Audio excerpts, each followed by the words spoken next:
Hey guys, thanks for tuning in. Be sure to like and subscribe this video for more content on any of your alternative football favorites. Now, on to the show.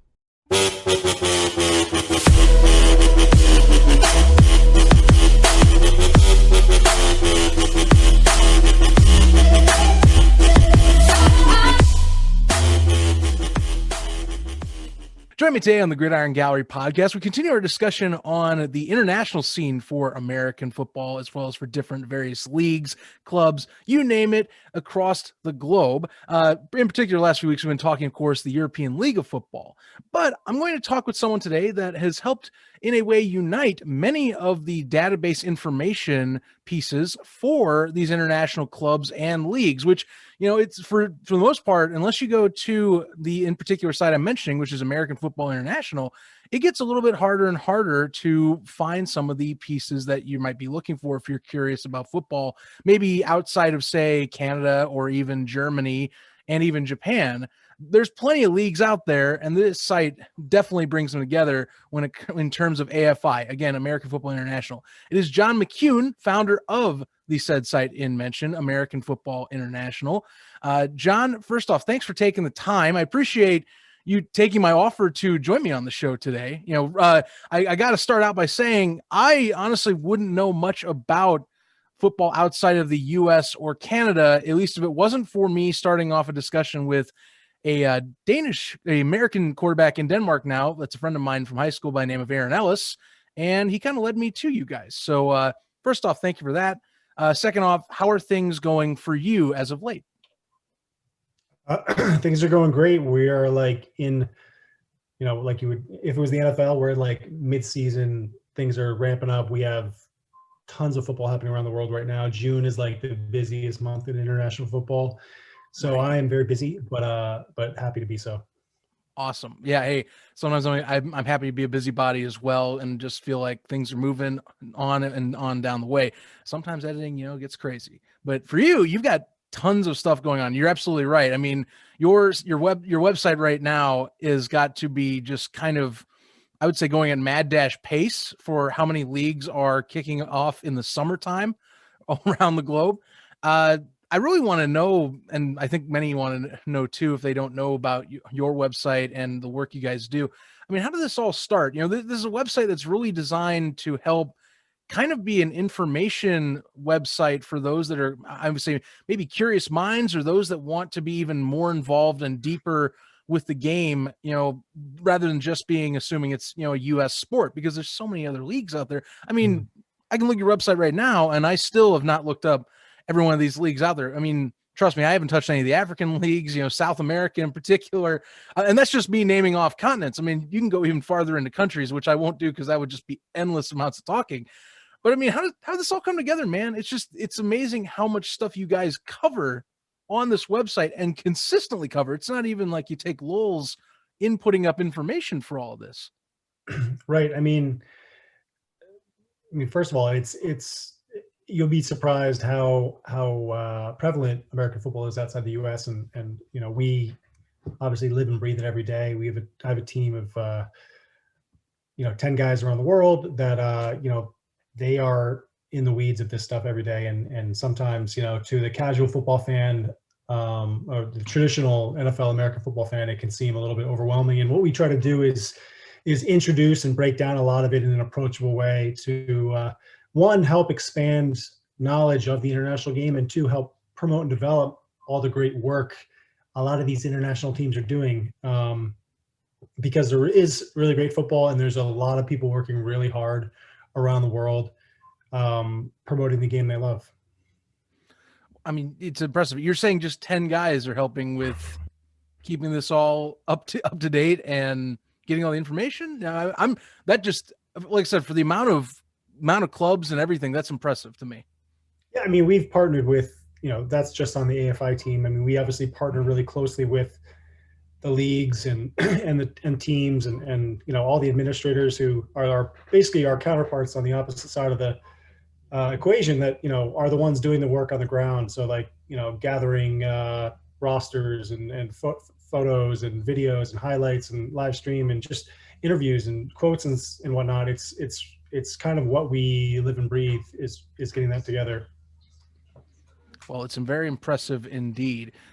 Really, for me, I'm digging a little deeper into the origin here. Like, how long ago has this started? I guess that's something I'm curious. Like, what was the moment back for you, or those that you work with, that you're like, back at this time, when did it snap saying this needs to happen? This needs to be a thing.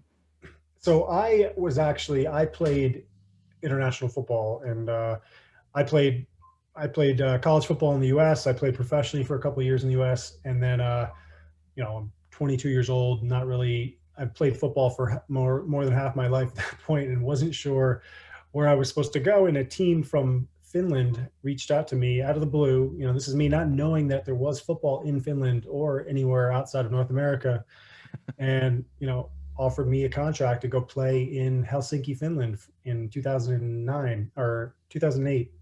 Oh. And this was the Helsinki Roosters. And that experience kind of really opened up my eyes to the world of international American football, and, obviously changed who I am as a person. So it really kind of blossomed from that trip. And, I returned from Helsinki after, 7-8 months living and playing there. And really came home and but ran into the same roadblocks on information, on people understanding that the sport existed outside the United States. And so, I created AFI to be something that I wanted to read, and I thought that was missing. And I mean, this is back, 8 years ago now. And so, the idea kind of started there. I played another season in Paris, France, for a team called the Flash de la Courneuve. And it was an international league where I got to travel and play in Moscow and in Vienna and in Innsbruck, Austria. We played teams from Germany. I mean, I not only did I play in the French league, in the French National League, but we did a lot of international traveling with that club. Wow. It was an amazing experience. Beyond that, I coached and kind of played one more season in Italy at a much smaller club, but it was still a very enriching experience, and kind of form my desire to kind of have a macro effect on the sport outside of playing or coaching. And so when I returned, I'm from New York. I returned to New York after playing and coaching at some level at 3 years in Europe. And obviously I knew a little bit about international football, but still there was a huge world that I didn't even touch or experience. And I wanted to bring a little bit of that to all the fans and family and friends and other people that I knew were in the community that were doing a lot of hard work. And I knew that people would be interested, whether you're a casual American fan in North America, or you're an international fan that is curious about the sport that you love that is growing around the world. Sure. And so I taught myself a little web design. I built a website that is much of what is still currently up there now, and Okay. just kind of just started writing and putting stuff out on my own. And obviously there was a kind of a build over time of figuring out learning curve. And it wasn't until I met my partner now, Roger Kelly, who's my kind of managing editor, who lives in Sweden. He's a PR professional, was with the BC Lions in the Canadian Football League, and really kind of brought a level of professionalism and kind of a voice of how editorial staff should be ran. So once he came on board, we really kind of started, figuring out how this worked. I handle more of the business side of it, and kind of the build in the future, and a lot of the kind of initiatives that we're running. The big one right now is AFI TV, our live streaming platform. Right. Yeah. And then, again, it's kind of just evolved over time. And as we figured it out and how to bring more features and more products and services to people around the world interested in international football, it's gotten us this far, and we're really excited to keep growing. And we have a lot of really big projects in development and just recently launched. So yeah, there's definitely a lot going on. You just said one of the big projects, AFI TV, which is, to me, at least to me, and those that are in the community you guys handle, seems to be picking up steam, and you got a lot of leagues starting to back behind it. Why not spread the exposure of what you're being able to view? This sounds more recent, of course. Did you for this instance, for this project, kind of approach it like a league by league basis, see if they had the kind of the setups and equipment for it? I mean, obviously the whole concept of the website is to help spread the knowledge of the game. So, Right.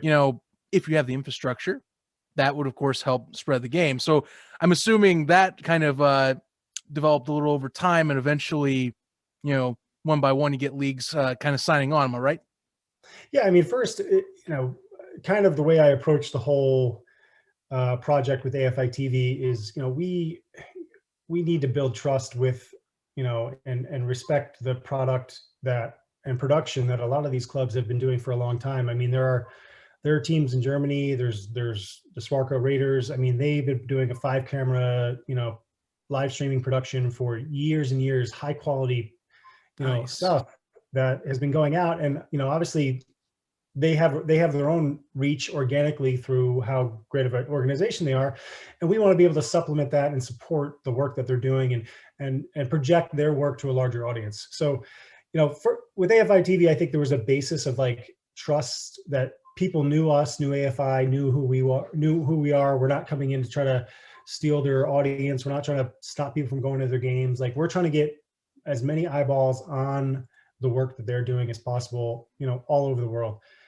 And then, secondly, obviously, is the technology side of it. I mean, it's not as easy as you might think it would be in this day and age to have a non-geo-block global live stream of a game, and not just a game, but we're doing, 20 games a weekend. Like, we're doing more Right. games. Yeah, like we did 16 games last weekend. I think we had almost 18 games this weekend, and to do it simultaneously across 7 or 8 countries, at one time, and games running concurrently and on top of each other and all different circumstances. So, one was, and this, so to continue that, secondly, yes, finding the right technology partner to help us to accomplish that task. And then thirdly, the partner on that side has to, work with us to execute it. So, there's a lot of things that go into it that I've learned about and I'm excited about, but we've passed, this project started last with the Finnish league, the Maple League. We broadcast their season last August was the first season we did, and they really came to the table and partnered with us. They have an amazing production team, Rupe Nornanen, and he's the president of the Finnish Federation. He really is a stalwart for live stream and really wants to push the sport, and promote the sport in Finland, but around the world as well. He really partnered with us to kind of really kickstart the initiative with his league and partner with us. And then from there, I mean, like I said, we're lucky to have great contacts with clubs and federations around the world, and all of them are for the most part, we're very eager to we offer AFI TV at no cost to anybody, so it costs no one to be broadcast. We take all the overhead and all the technology side. So there's little risk for the teams to use us and work with us, and we try to respect the production and the work that they put into it as much as possible. Well, I mean, I'm impressed because just looking, first off, I signed up for AFI TV earlier this year. I can thank Vince over at Alt Football Scouting Report for doing that, which I'm assuming for you guys, considering how many highlights he puts out for all these leagues, he's got to be one of your best friends online.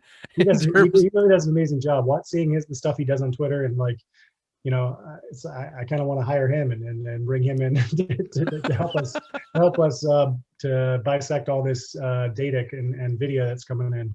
Hey, maybe we'll get on that at a later point. Hey, you never know. He comes on here. He loves ELF, so I mean that's something he's been helping me a ton with. I mean, I put the same sympathies out there. I do it every time I'm talking international because he's one of the two guys I go to right away. But like leagues you cover, you guys are really, at least for the earlier goings, because I know you're saying AFI is indeed still a newer product, but I mean, you're entrenched in most of the major leagues in Europe right now. I mean, the fact that the GFL is part of your lineup as well, you're talking the Maple League, of course, Italy as well, Spain, Series A. For me, it's the DAF, the Danish American Football Federation. That's my main squeeze. Again, right. Aaron Ellis being, quarterback for the Saw Red Gold Diggers, I have to be able to watch that. So having that service is incredible. I mean, again, even some of the top leagues as well, besides GFL, Austria as well, always is touted. Poland. I mean, it's amazing you guys have those connections already set up. Is there anywhere you guys, I mean, not to spoil anything because you're saying projects, but are you, I'm assuming you're looking outside of Europe currently, or how's that, how are those prospects looking? Yeah, I mean, we want to work with everyone that we can, and we actually had a deal with the LFA in Mexico to do the same thing to carry their games this past year. Unfortunately, their league got canceled due to COVID. But yeah, I mean, we are, again, like, we're trying to figure out our own bandwidth as we go. It's really, the project's really rocketed off. I mean, we just surpassed 12,000 subscribers. Wow. Last week. So, and again, 12,000, we're not Netflix or anything like that, but for a niche international sport and trying to build a community and a hub for that audience, I'm super happy that for every milestone we reach. And, I think that's, to have 12,000 international fans that have tuned into AFI TV to watch some international football, I think that's really exciting. Hey man, I'm not Netflix either, but I wish I had 12,000 people subscribe to me. Am I right? Still, that's impressive. I'm happy to be one of those 12,000 myself. It's a really good product, and leagues are definitely putting out some quality streams right now. For looking back on the website side, what moment did you realize for yourself, maybe you guys, that you were, people were taking notice of you, or at least that, some of these clubs are like, hey, this is something that's definitely helping, and like, we need to start working with these guys more? Yeah, I mean, I think there was a little bit of there was a controversy maybe back in 2015 when there was some IFAF political drama, I would say, between a couple different factions of IFAF, and there was IFAF being the International Federation. Thank of you. American I was Football. just about to ask you about that. It's kind of the international governing body of the sport. Again, the sport not being as popular outside the United States as it in the U.S., I wouldn't, it's kind of what would fall under the umbrella of like an Olympic committee. And USA Football, for example, is the American governing body for the sport. So anyway, there was a little bit of drama around what was going on at the governing level of the sport, and you couldn't really find any information on what was happening. And so we kind of really took that challenge on and kind of did a lot of investigative reporting and research and interviews and really got down deep and tried to bring as much of that data to light for our community, because you get people around the world, and unless the connective tissue of emails and websites, that reaches pretty far if you can have a respected message and communicate it in an intelligent way. And that's what we've tried to do. We've really tried to be, information first and kind of opinion second. Not that opinion's unimportant. It's just, if the information part is missing, then your opinion doesn't really mean much. So, I think back then that was really what kind of kickstarted a lot of our popularity. We were writing about it, a couple of times a week. And a lot of people were coming to us with information, and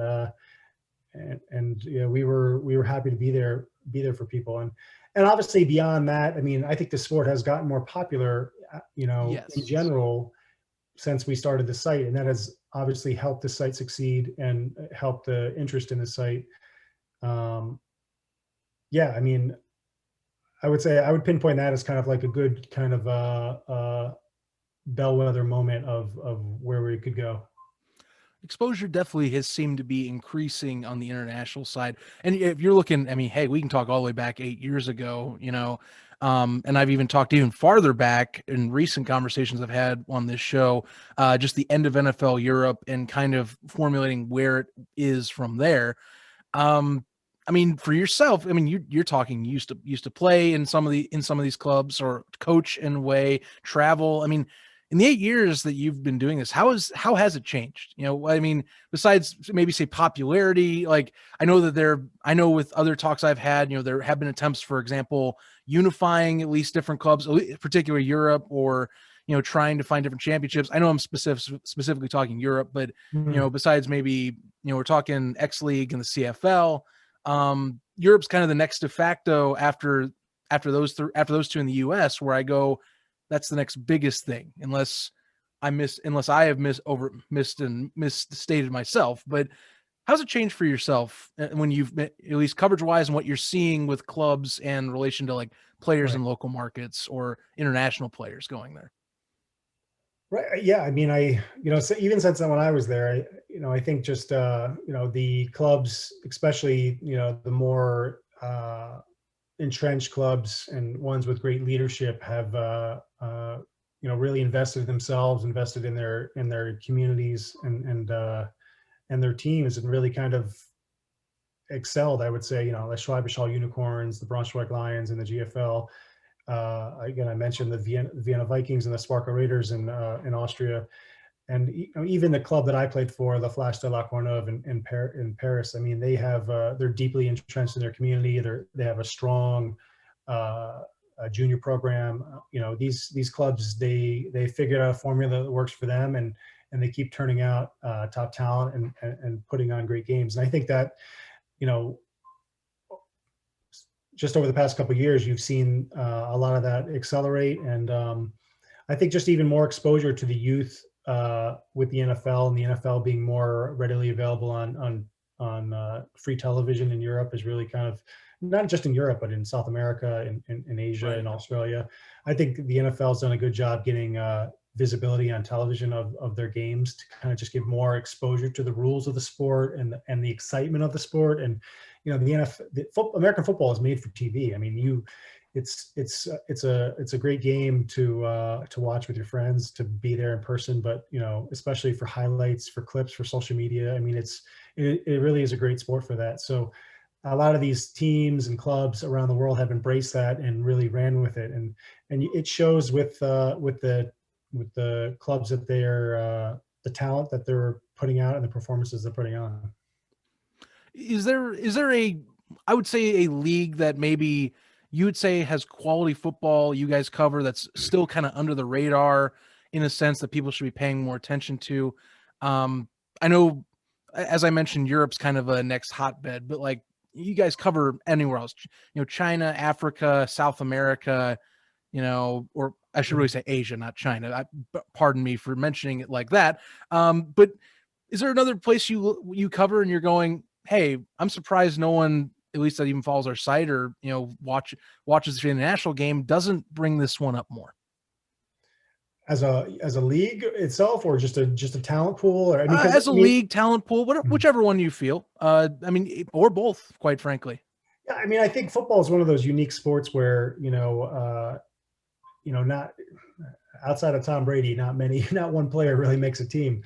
Sure. And I think that is what makes it difficult to kind of, I guess, answer your question super precisely. I would say that, the kind of what drives me forward, and what I think is ubiquitous about American football is that, and just, I guess, maybe athletics in general, is that athletic talent and work ethic is not, exclusive to the United States and North America. Like, right, there's athletic talent. There are big, fast, strong bodies, people who work hard, people who are really smart everywhere in the world.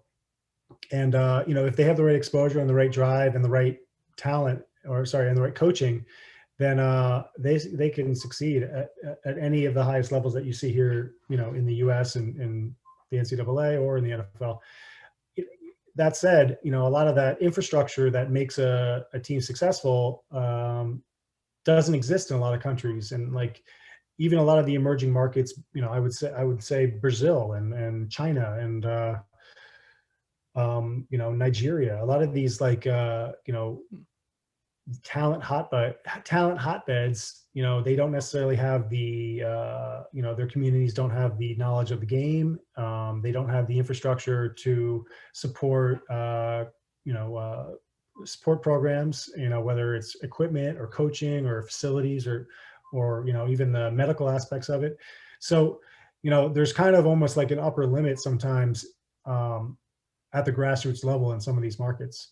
The NFL has started an interesting program where they've gone out and searched out talent whether or not you're an American football player or not, from around the world, and kind of, try to bring them in, introduce them to the sport, and see if NFL teams, would take a risk on any of these guys. That's the NFL's international international player pathway program. But I mean, there are, millions of athletes in China. There are, I would say millions of athletes in Brazil that, if they had the right system and coaching and infrastructure, could compete with the top American athletes. And we're already seeing that with these programs in Europe that are, in the past 10, 20 years, have invested in themselves, invested in coaches, and now they're pumping out, athletes that are being snatched up by D1 programs in the US at the highest rate that they've ever been. So, I think it's a matter of time and exposure, and that's exactly kind of the formula that we're trying to help with, is give a lot of these international clubs, athletes, coaches, the most exposure that they can get. Well, I wouldn't say the most they can get, but if they're going to be on ESPN, or they're going to be, front and center on some large publication, they're going to get more attention than us. But those, we're trying to invest in them and show the world that that there are people watching. It's funny you mentioned the international pathway programs, because at least the conversation as of the last, probably, I'm going to go 6 months to be safe. The NFL's been slowly going into international pathways, as you're talking about, and starting to scout talent. I mean, they even have now a QB academy in the UK as well, to even go from if they wanted to. Meanwhile, the CFL, as of Randy Ambrosie's tenure, also starting to go into that international pathway type of program. And, even with talks now with the XFL, the talk is global expansion. And now you have the ELF. There's kind of starting to become a rush to the international markets, and to be the first to really take advantage, or at least get more of an entrenched position. I mean, the NFL's been playing games, of course, for some time now, but they don't really have any teams.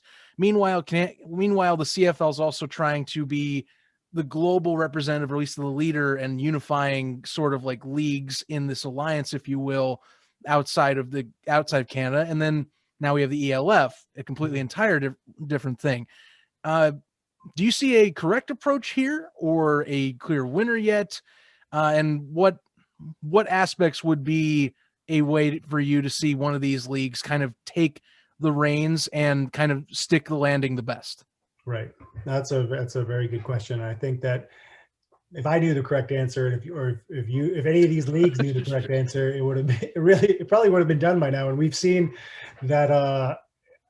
many different approaches. And I think that it's, I look at, high tide lifts all boats. So I'm excited that the investment and energy that any of these leagues are putting into the international game, because obviously that's where we put a lot of investment in the international game. But you're right. I mean, it's very interesting to see the NFL's approach, which I see as kind of a model of the NBA's approach. The National Basketball Association, who, you go and kind of recruit star players in international markets with backgrounds, and they kind of bring the sport home and become superstars, and are basically ambassadors for your sport in a new country. And the Yao Ming, Tony Parker, Dirk Nowitzki model that the NFL is working on. I mean, if they could pull if the next Tom Brady came out of one of these IPP programs, or the next Anthony Gonzalez, and then whoever it might be. I mean, these guys, there's a Chilean tight end that just signed with the Washington Redskins. That's like, he looks like he was chiseled out of stone. I mean, this guy could, like, if you think of a guy like that, he's never played football before, but he looks like he could really play football if you just look at him. The physical attributes are there, is what you're saying. Right. Obviously the NFL is the biggest fish, or the biggest whale in the ocean when it comes to international football, and kind of they are what has propelled the game to where we are, and why we care about it all so much right now. That said, I mean, I think with the CFL, we've actually worked really closely with the CFL and on a little bit of their research up front on their CFL 2.0 initiative, and we're really close with Randy Ambrosi, and we're really proud of that partnership to help them expand their presence internationally and try to really promote all the work they're doing, because they've made a big investment in the international game. And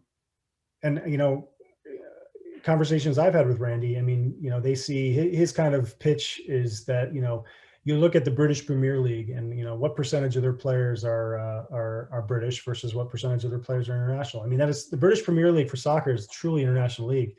Yes. And it is the most lucrative league. I mean, and there's no reason why American football couldn't follow or have a similar model to that. And I think Randy sees that, and he knows that. He's a very smart man, and I think he's working really closely with the CFL is the oldest championship in the sport.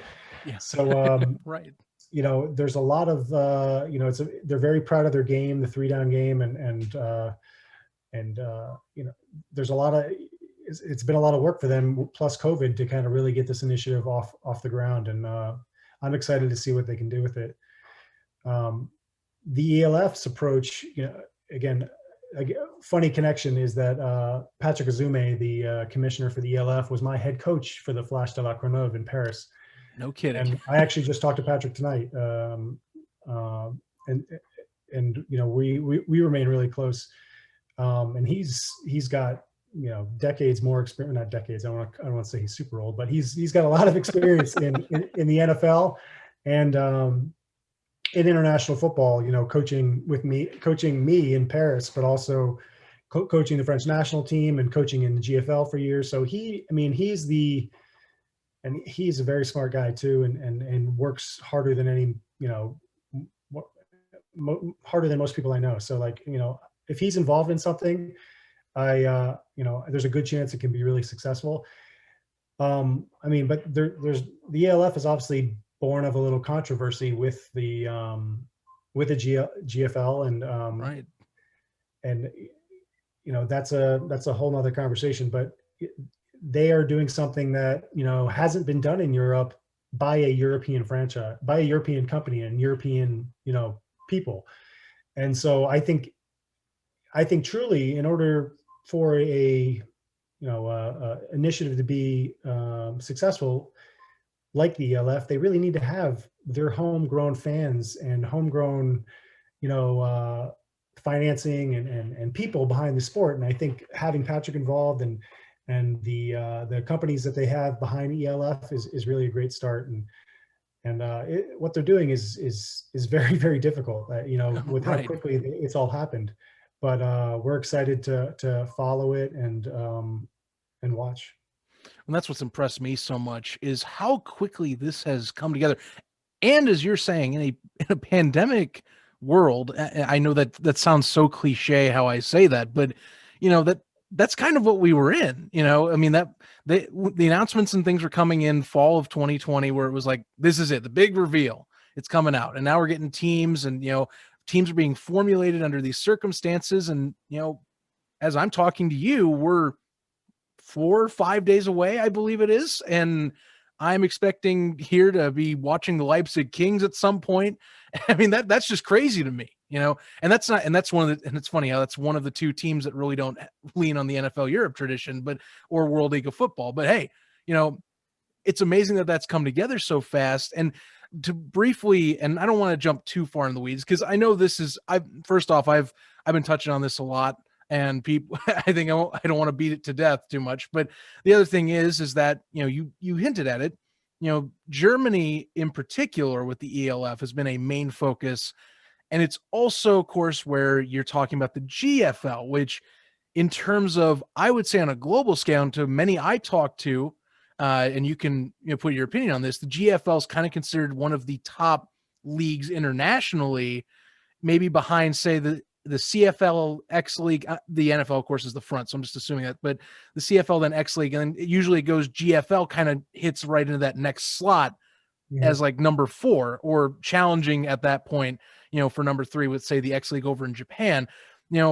Is there a scenario where both these leagues exist and thrive in the years at least past 2021? Obviously, the ELF has to get through the first season and show stability and proof of concept working. But say this does work and you have the questions about the GFL's, at least consistency of talent pool maintain.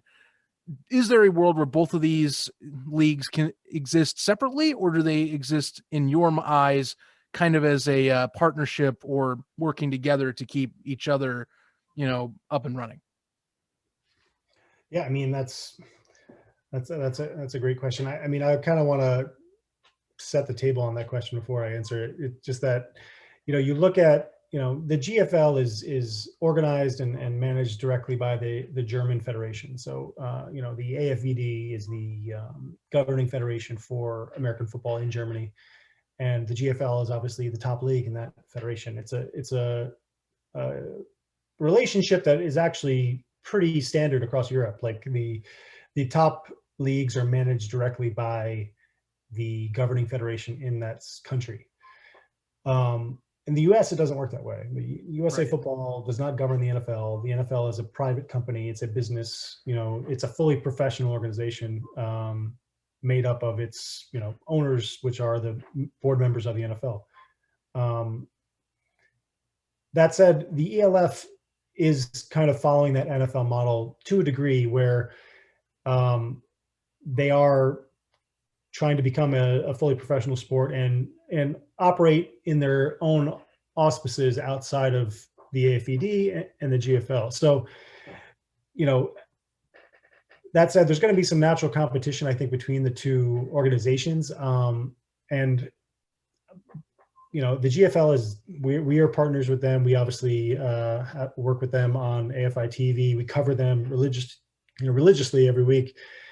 And we're big fans. And, but it goes to say that at the same time that, the ELF probably would not have existed if there was not some void that needed to have been filled or felt had to be filled. If the GFL had maybe optimized some of the things that they were working on that were there. And, I am not a back office or front office person. I don't know exactly, what makes a club successful or even a league successful or not. But I think the ELF is trying to do something that has never been done before in Europe by, having a professional league of independent clubs that are not, governed by, an international group of clubs not governed by any specific body. None of these clubs belong to a federation or to another country's league.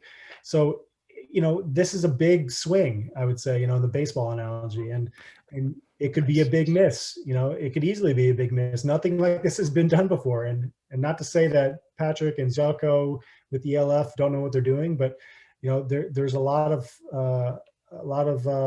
things that could go wrong, and it could hurt football in Europe for a long time by this project if it's not liquid or investors pull out, or a million things could happen. We could have another pandemic for who knows. Right. And the GFL, like they will be hurt by this. They are the ones who we've already seen in week 1 and week 2 of the GFL that these clubs that lost a lot of players, the Frankfurt Universe, the Kiel Baltic Hurricanes. I mean, a lot of these clubs that were hurt really badly by losing a lot of their players to these ELF teams. And if the ELF goes under in 1 year, 2 years, 3 years, the GLF is probably not going to go anywhere. The GLF will be around. The GFL will be around. Right. So, I think something like this is incredibly interesting to watch. I am rooting for the ELF. I want them to succeed. I think it would be great for football in Europe to succeed at this level. They're betting on it. They've invested a lot of money and talent into the project, and I hope it does. Whether or not they can coexist, that I honestly I don't know. I don't know if one could exist with the other around. I think the GFL has more downside here, but the ELF could easily fold in a year, just like, we've seen countless American leagues fold in one season. Right. So Yeah. who knows? Well, and yeah, I relate. Hey, I relate to that too. I mean, hey, and I have my friend. I'm the oddball in my friend group that are like, you watch more than just the NFL at times. So like, in one year it's like, oh great, there goes the Arena Football League, the Alliance of American Football, and then of course the XFL the next year. I'm just like, oh my god, can we make it stop? But that's the risk reward factor. I mean, I see why they're doing it. Like why not? And talking of course with those internationally that I've had a chance to, it's like, why not take that continent, that especially for how the access between country to country, a lot due to say like the EU and other ease of access across borders, it just feels like it should be easier to make something like this happen in a sense. And of course, to expand the sport, take advantage of the talent pools like you and I have been mentioning, there's a lot of positives there. Risk reward seems to be there's a good chance this could take hold. Now, one thing you bring up with the GFL, expansion wise, they're talking for the ELF upwards of 20 teams in the next 2 or 3 years. And of course, some of the bigger markets past Germany will also have to feel a similar effect. I mean, Austria is kind of, I'm understanding Austria and France are kind of in their crosshairs for at least maybe next year or the year after. Yeah, I mean, I think expansion is exciting to talk about, and I think that those would be, low hanging fruit, for the next steps for the ELF. What I'm interested to see, especially in a couple of days from now, is what talent is going to be on the field for the ELF, because we've seen strong performances and strong teams in the GFL. We know, what the Schwabisch Hall Unicorns and these top teams in Germany can do, and the talent level and the passion of their communities that are behind their game. Now, is that transferable like to a brand new club in Leipzig, and who's made some great signings and some great international talent and players, but we talked about, when we started this question, it's really come together really fast. And I know the NFL, like, every NFL team is a new team every year. And, I played, professionally in the US and in college here at a high level in the US. And to some degree, it is a new team every year, but you're basically starting a club from scratch, and not just one club, you're starting all but one club, which the Wrocław Panthers from Poland, being the only existing club, really, not being born from nothing, and to put on entertaining football from the get-go is going to be a challenge. And, if there are blowouts or lopsided victories or sloppy play or even bad production on the media side, it's, these guys are counting on live streaming subscribers, advertisers, things that pay the bills in order to pay these salaries and these the production bills that are going behind what they're doing. And Europe may be primed for this, but if you don't execute, and I know Patrick and his guys are working really hard to execute, but it has been a very short amount of time. And yeah. And these are all brand new organizations. So, it could be really exciting and really, surprising that they can, born out of thin air, create a great league and great competition, and people could really gravitate to it. But on the other side, it could be not good, and teams fall on their face or not fall on their face necessarily, but there's blowouts, so it's not competitive. It's not interesting football. Sure. We've seen it with some of these American leagues. So, it really is a question to how does the German, Spanish, and international communities gravitate towards the product that the ELF does broadcast. Yeah.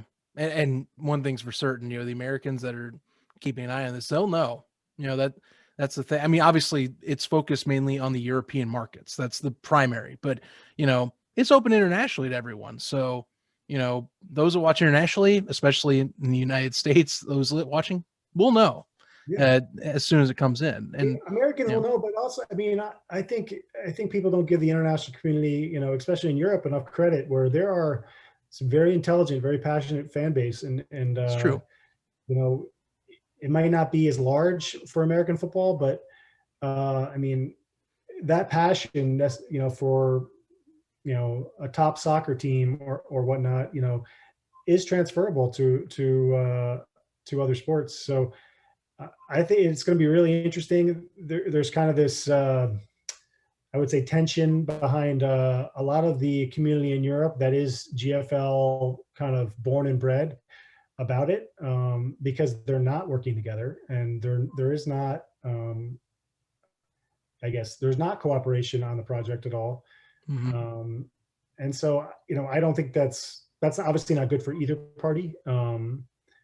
But it could affect the ability of the ELF to get as much traction as they think they could have. Yeah, have to possibly pick sides, or maybe not. Well, that's the thing. We're going to find out. And Germany's the biggest market that they're in, so obviously the biggest impact will be seen in the country that they have most of their, at least, base of operations in as of right now. For yourself, I just more to tune into more of a fun question here. You pick a team in the ELF yet? You got someone you're rooting for? I know, journalistically wise, you got to stay a bit neutral, in terms of coverage, but I mean, you got to have one you've at least picked out so far. I mean, you can't pick a French team yet, but Yeah, I mean,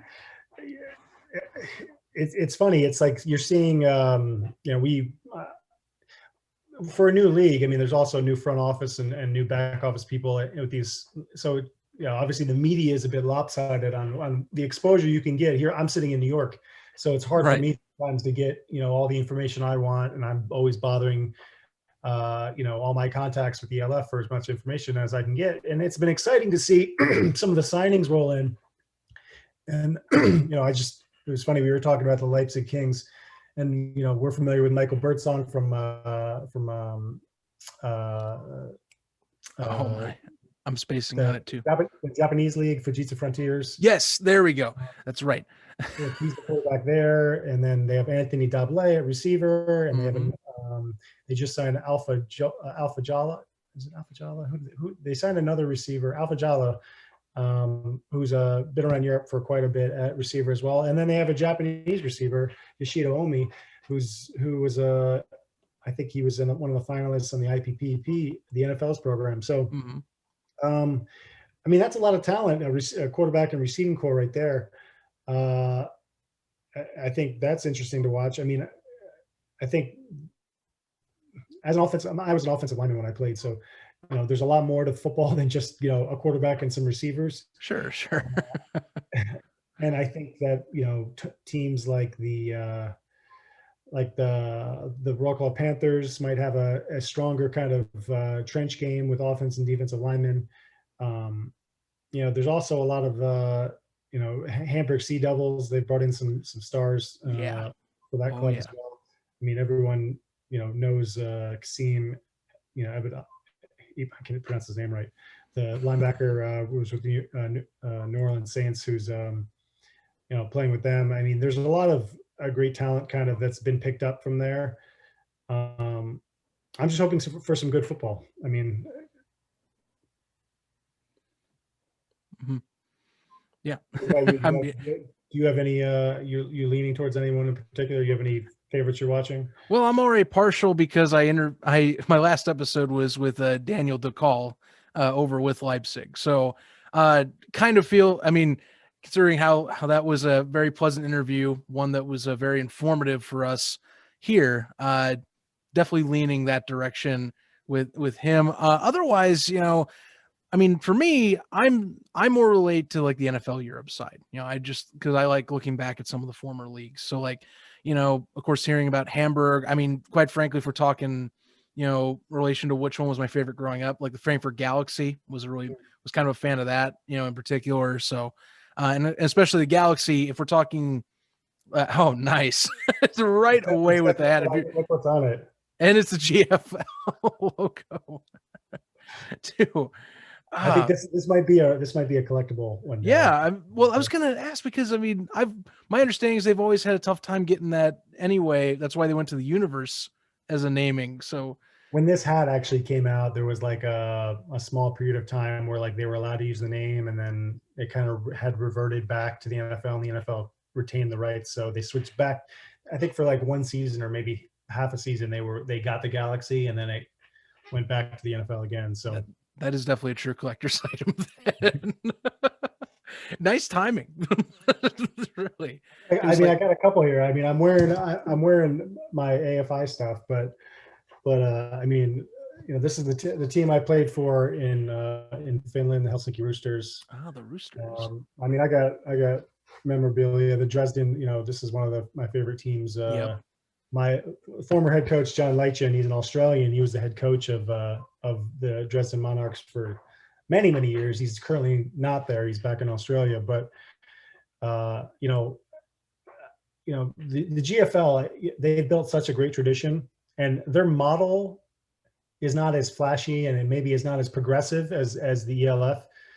And so, you know, I'm rooting for good football. You know, I really wish that there wasn't. You know, I'm not a fan of necessarily drama and pitting one organization against another. But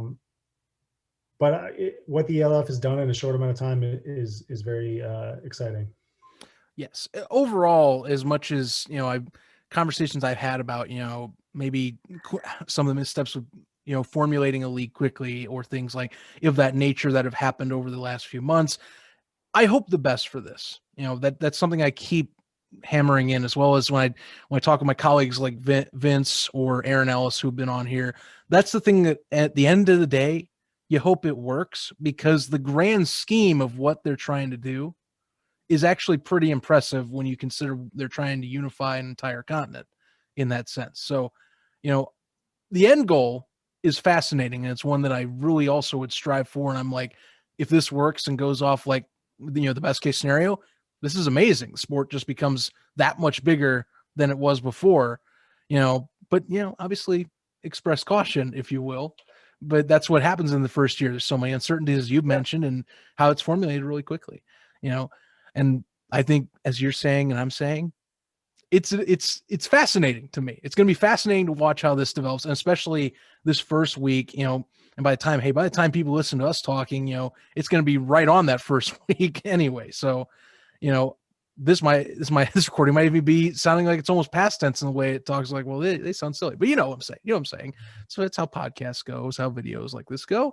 And, you know, we can't predict the future, but we hope the best for the future. John, thank you for joining me today. I just talking the site, giving your insight, you know. Again, I can as a beginning of the video or audio, depending on where you, the listener or viewer, are watching, I express how much, again, I'm impressed with what you guys over at AFI provide.